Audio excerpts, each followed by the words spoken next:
Hi guys, this is GSMDome and I'm here with the review of the HONOR Magic6 Lite. The entire HONOR Magic6 series has debuted, but so far we have the mid-range model in our hands. Now we're dealing with a handset which is priced at around $450, a mid-range phone with a 108 megapixel camera, Snapdragon 6 Gen 1 processor and also 5300 mAh battery with reasonably fast charge. At the same time, it's very resilient. It can take a drop and a bounce, and the screen is apparently ready to take some nail hammering. I've seen that personally. So I've seen a person use it to hit nails like a hammer, and it still didn't have any cracks. Okay, so let's get straight to it. The design. This is a drop-proof phone with a drop-proof body tested for the corners, the sides and the screen. So much so that it has received a certification SGS 5-star rating. So apparently you can drop it on something like marble from up to 1.5 meters without a problem. Now the facade is curved on the sides. As you can see, the screen is curved on the sides. The back is also curved on the sides, and we're dealing here with a glass back panel, a plastic mid frame, 7.9 millimeters in thickness and a weight of 185 grams. The ring you can see around the camera has been inspired by the Rolex watches, and the phone even has IP53 certification, meaning it can take a splash and dust. It comes in orange with a leather back, black, and of course this green we have here, plus also a silver version. Now at the same time, I should probably mention it's quite comfy. It may be a long phone, almost 6.8 inches in diagonal, but it's also pretty narrow and easy to wield. The buttons are placed here in a comfy manner, and I found it to have a pretty solid build and good grip. Now, as far as the screen is concerned, we have an AMOLED panel, 6.78 inches, with a resolution of 2652 over 1220 pixels. It can show 1 billion colors, has 120 Hz refresh rate, and up to 1200 nits of brightness. It has a low blue light emission and 1920 Hz PWM dimming. So basically, it gets rid of the flicker, which can cause eye strain. Now, the actual viewing experience is like this. So we have this video here, and you can put it to the test as follows. So we have a pretty immersive panel, as you can see, with narrow bezels. It's very bright, one of the brightest I've tested, possibly the brightest mid-range phone screen. The image is crisp and has vivid colors. There are wide view angles and excellent contrast in full sunlight, plus deep blacks, which is the advantage of your typical, well, AMOLED screen. We tested the brightness, as I mentioned before, and achieved an impressive 1031 lux level units. As you can see here, it's the 5th placed phone. We've tested 500 phones, so that's quite impressive. It even beats the iPhone 15 Pro, the Motorola H40 and the Moto G84. It stays below the Google Pixel 8 Pro and the HONOR Magic 5 Pro. Now the settings for the display are quite generous, so there are some tweaks which only HONOR has. HONOR has invested a lot into research for your eye comfort and sleep. The whole circadian rhythm, the blue light emission, things like that, you activate this from here, and the screen color temperature will change based on your body rhythm to help prepare for a good night's sleep. There's also dynamic dimming and the PWM dimming I mentioned before. Everything has been done in a lab to ensure you have the proper light emission to get a better sleep. Now that we're done with the screen, I should mention that the refresh rate can also be set from 60 to dynamic or 120 Hz. And then we get inside the phone, where we should have the AIDA app here handy. I must admit I haven't seen this processor before, Qualcomm Snapdragon 6 Gen 1, 4nm octa-core with the Adreno 710 GPU. It's also present on a few other Vivo IQ phones and HONOR X9B. In the current case, we also have an ad, but let's get rid of that. Okay, so we have 8 gigs of RAM, LPDDR4X as far as I know, and also there's 256 gigabytes of storage. No micro SD, sadly, but also there's no lag here, and one of the lowest amounts of throttling I've ever seen, basically 0. Okay, so we go here, we have a throttling test, and as you can see, no CPU thermal throttling detected, 0 performance loss, which is quite impressive. We did some other benchmarks, and let's see how those panned out. So we start off here, benchmarks, we go to 1229, where we're just above the Motorola H40 Neo and the Realme 9 Pro Plus. We also surpassed the Galaxy A34, just so you know, but we scored below the Samsung Galaxy A54 and the Huawei Nova 10 Pro. Okay, now we move further. We're dealing with Geekbench 6, the multi-core subtest. Just above the Galaxy A34, we also surpassed the Oppo Reno 10 and the Realme 11 Pro Plus. We scored below the Galaxy A54 and the Motorola Edge 40 Neo. When it comes to 3D Mark, we did quite a few sub-benchmarks here, actually some of the most I've seen recently. And if you look at the Slingshot Extreme Unlimited, here we are. We're beating the Motorola Moto G84 and the Realme 10 Pro. At the same time, we're below the Huawei Nova 11 Pro and the Motorola Edge 40. I would say the performance is okay for the mid segment of the mid-rangers. It's not a high mid-range, it's not an entry level, it's just shyly above the entry level. The temperatures were fine in my book. We didn't go past 30 odd something temperatures, so we didn't exactly skip to 40 degrees or things like that. As you can see, 36 degrees Celsius in benchmarks, which is not exactly bad. Now, when it comes to the battery, this phone here has a pretty impressive 5300 mAh unit. The one with 5800 is only in China. So once again, 5300. The predecessor has a 5100 mAh, and the charging happens at 35 watts via wire. We don't have a charger in the box, but we do have reverse wired charging. So on paper, you should get 2 days of usage and at the same time 17 hours of video playback, which we actually beat.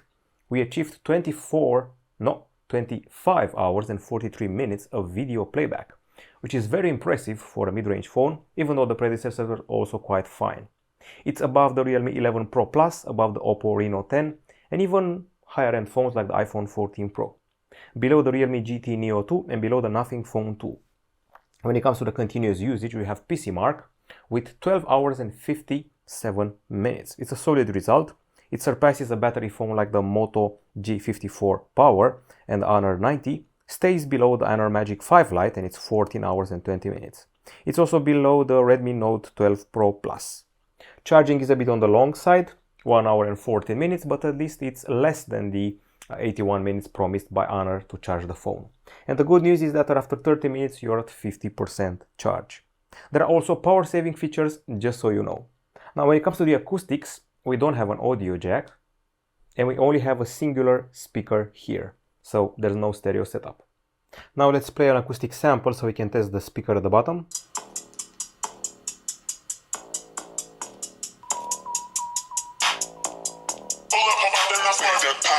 Okay, so a bunch of ideas. I would say that the sound is excellent at 60-70%. It feels a bit distorted at top volume. Not much bass going on. The treble is decent, the voices are fine. It gets a bit too loud in games, it can get deafening in games. There's no point in playing Asphalt 9 with the highest volume available, and no point in listening to music at the highest volume available, so 70% should be fine. You'll actually see that in our tests here. So volume power, we achieved 89.1 decibels at the bottom, which is a very high score. Usually we get something like 86 or 84. It beats the likes of Nokia X30, Realme 11 Pro Plus, Huawei Nova 11 Pro. It's below the Realme C55 and the Vivo V23. In games, in spite of being only 97.4, believe me, it's deafening, and it's above the Vivo X80 Lite and the Redmi Note 12 5G. It's below the Redmi Note 12 Pro Plus 5G and below the HONOR 90, just so you know. So yeah, we're done with the acoustics. As far as the camera is concerned, you can see here that we have a cutout for a 16 megapixel shooter for the selfies. It takes full HD video, and if you go to the back side, the beautiful camera module includes 3 sensors. 108 megapixel with f1.8 aperture, 5 megapixel ultra wide and 2 megapixel macro. There's an LED flash here and also AI technology, plus a promise of 3x lossless zoom, which happens by cropping from the main sensor. It combines 9 pixels in one to take 12 megapixel shots. The ultra-wide camera has 110 degree capture, and the macro takes 4 centimeter close-ups. Now we have a pretty hefty gallery here, no less than 272 shots taken, so let's check them out.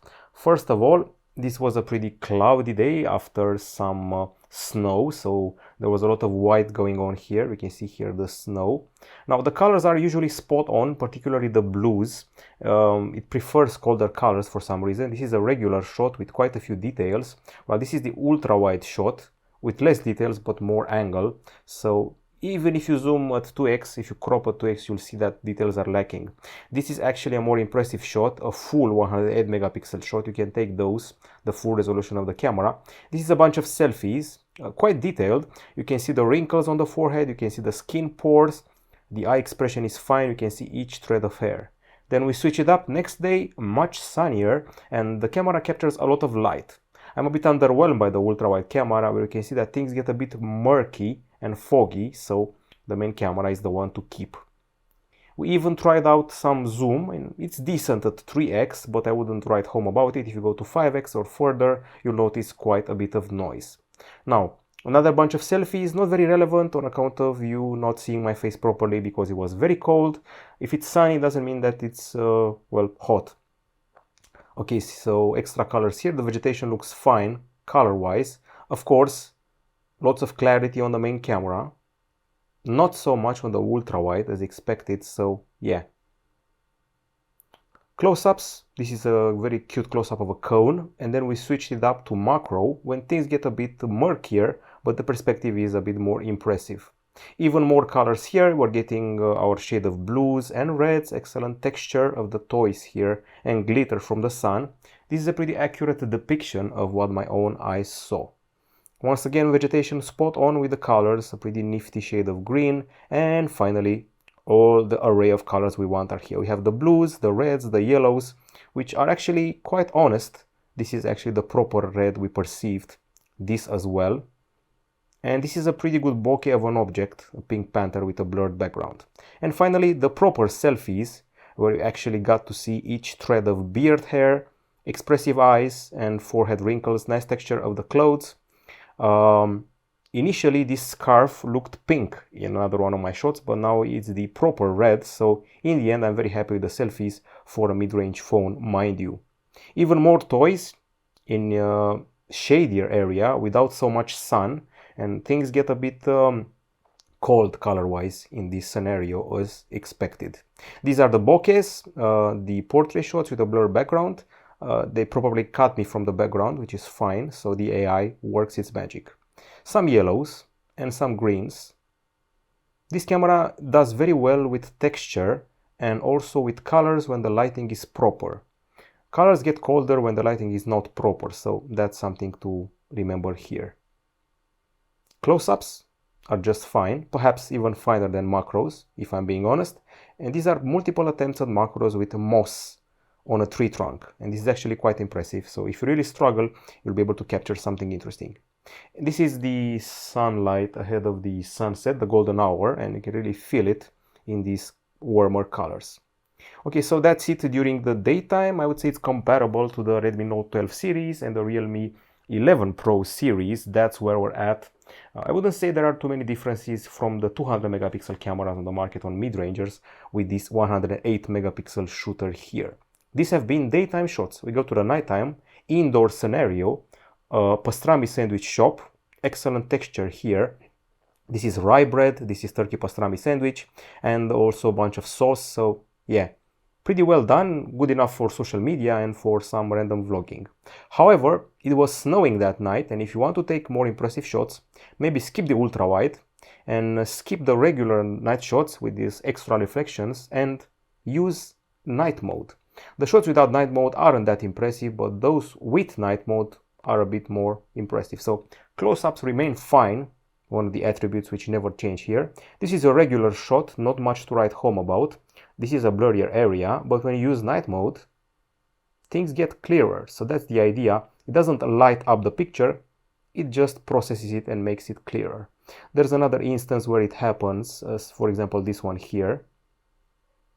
This is the processed night mode one, and this is the regular one, and this is the night mode where things get clearer and the light sources are better shown. And perhaps my favorite, it's this one here, and then the next one here, where you can actually tell there are extra lights here happening and those mannequins in the windows. So this is nothing to write home about, a bit too white, but this shows multiple colors of lighting, and that's something special for a mid-range phone. And of course these ones here, this is a bar focused on a Eastern European drink made out of sour cherries. So yeah, That's quite impressive. They made the bottles into lamps. That's pretty much it. For a mid-range phone, it behaves fine. It's in the same ballpark as the Realme 11 Pro and the Redmi Note 12 Pro. Okay, so now let's talk about video. Okay, now it's video time, and we have here a selection of videos we've taken using the handset. Let me just turn down the volume a little bit. And I'm going to start off with the selfie video because it's a singular one. It's, I would say, good enough for vlogging if you look at the lighting, the face expression and texture. The stabilization isn't the best in the world, but also not the worst. The voice has plenty of bass, but things are a bit too shaky for an actual vlogging usage, more of a memory than a vlog. Okay, let's see other things, like for example the focus test, which we have here. Nope, not this one. This is it, I think. No, this is a zoom test. This is actually it.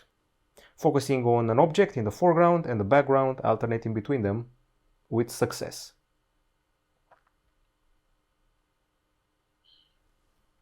And if you want colors, we also have that. Plenty of colors in 4K. The thing about 4K video is that they're a bit shaky. Especially if you look at this on a larger screen, you notice the shakiness. But at least the level of clarity and details are quite impressive for a phone that costs below $500.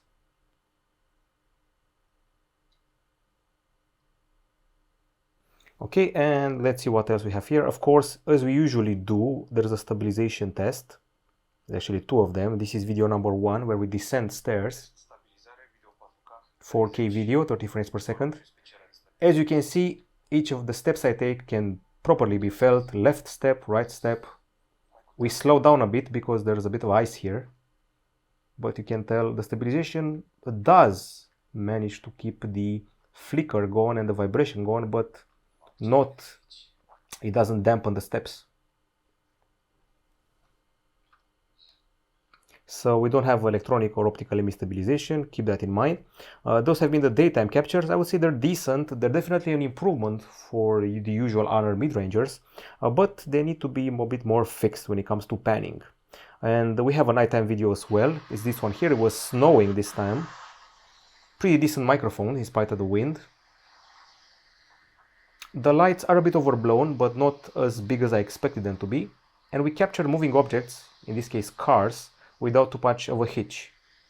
And there's plenty of lighting, so yeah, I'm actually quite impressed with the nighttime capture, even though it's still just as shaky. Okay, we are done with the camera, and I think we can now discuss connectivity. This is a dual SIM dual standby phone with 5G connectivity. It also provides you with NFC and Wi-Fi dual band. There's Bluetooth 5.2, and I should probably also mention things like GPS, GLONASS, Galileo and BDS, plus an USB-C 2.0 port at the bottom. The calls were pretty loud and clear in my book, and if you go further here, you should definitely be able to spot some interesting findings in the speed test area. When it comes to 5G, we have an amazing 732 megapers in download and 55.4 megapers upload.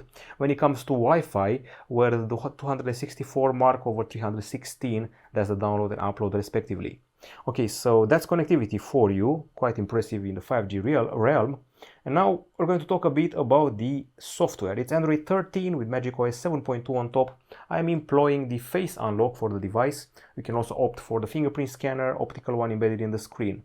You can also add, aside from the 8 gigs of RAM we have here, you can also add an extra 8 gigs via the HONOR RAM Turbo feature. And let's see what else. The leftmost home screen is for the news feed. If you pinch the screen, you'll get your wallpapers.